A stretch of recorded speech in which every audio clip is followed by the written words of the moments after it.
ಅನ್ನೋದು ಮತ್ತು ಈ ಸಮಸ್ಯೆ ಆಗಿದೆ. ಯಾಕೆ ಸೆಪ್ಟೆಂಬರ್ ತಿಂಗಳಲ್ಲೆಲ್ಲ ಅದು ಘೋಷಣೆ ಎಲೆಕ್ಷನ್ ಆಗ್ತದೆ ಅಂತೇಳಿ ಅಂಬುವ ಸ್ಥಿತಿಯಲ್ಲಿದೆ. ಮತ್ತು ಅದು ಕಾಂಪ್ರಮೈಸ್ ಮಾಡಿಕೊಂಡು ಯಾರ್ದೋ ಆಗಲಿ ಅವ್ರು ಬರದ ಜನದ ನಿರ್ದೇಶಕರಲ್ಲೇ ಆಯ್ದ್ರಪ್ಪ ನಮ್ಮ ಚುನಾವಣೆ ಬೇಕಾಗಿಲ್ಲ ಅಂತಂದ್ರೆ ಮೋಸ್ಟ್ಲಿ ಅದು ಘೋಷಣೆ ಆಗ್ಬೋದು, ಹೇಳಿಕೆ ಆಗೋದಿಲ್ಲ, ಕಾಂಪ್ರಮೈಸ್ ಆಗುವ ಸಾಧ್ಯತೆಗಳಿದ್ರೆ.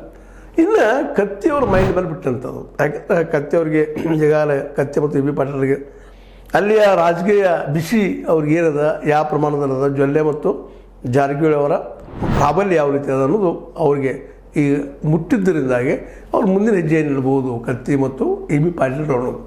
ಯಾಕಂದರೆ ಈ ಇಲೆಕ್ಷನ್ ಅದ, ಈ ಇಲೆಕ್ಷನ್ದಲ್ಲೇ ಅವರಲ್ಲಿ ಹುಕ್ಕೇರಿ ವಿದ್ಯುತ್ ಸಂಘವ್ರು ಉಳಿಸ್ಕೊಳ್ಳೇಬೇಕು ಅನ್ನುವಂಥದ್ದು. ಯಾಕೆಂದರೆ ಇಲ್ಲಿವರೆಗೆ ಕತ್ತಿಯವ್ರು ತಪ್ಪು ಮಾಡಿದರು, ಸರಿ ಮಾಡಿದರು, ಹೀರಾದಲ್ಲೇ ಅನೇಕ ವರ್ಷಗಳಿಂದ ಅವರು ಆಳ್ತಾ ಬಂದರು. ಜೊತೆ ಬಿ ಪಾಟೀಲ್ ಒಬ್ಬರು ಕಾಂಪಿಟೇಟರ್ ಇದ್ದರು, ಅವತ್ತು ಅವ್ರನ್ನ ಬದಿಗೆ ಸೇರಿಸಿದ್ರು. ಆಮೇಲೆ ಅವ್ರು ಏನೇನೋ ಆಯಿತು, ಒಂದು ಅವ್ರೊಂದು ಕಡೆ ಹೋದರು, ಇವ್ರೊಂದು ಕಡೆ ಹೋದರು, ಏನೇನೋ ಮಾಡಿದರು. ಇವತ್ತಂತೆ ಮತ್ತೆ ಒಂದಾಗಿದ್ದಾರೆ. ಯಾಕಂದ್ರೆ ನಮ್ಮ ತಾಲೂಕಿನ ರಾಜಕೀಯ ನಮ್ಮಲ್ಲಿ ಇರಲಿ ಅನ್ನೋ ಕಾರಣಕ್ಕಾಗಿ. ಆದರೆ ಒಂದು ಜಿಲ್ಲೆನ ಆಯ್ತಪ್ಪ ಅಂದ್ರೆ ಒಬ್ಬರು ಚಿಕ್ಕೋಡಿ ಅವರು, ಜೊಲ್ಲೆ ಅವರು, ಈ ಸೈಡ ಗೋಕಾಕದ ಜಾರಕಿಹೊಳಿ ಅವರು, ಇವರು ಗುರುಕೊಂಡು ಅದನ್ನು ಹೆರ ತೊಗೊಳ್ಕೊಂಡ್ರು. ಇದರ ಅರ್ಥ ಇವತ್ತು ಒಂದು ರೀತಿ ಹಿನ್ನಡೆ ಆಗ್ಯದಪ್ಪ ಬಿ ಪಾಟೀಲ್ರಿಗೆ ಮತ್ತು ಕತ್ತಿಯವರಿಗೆ.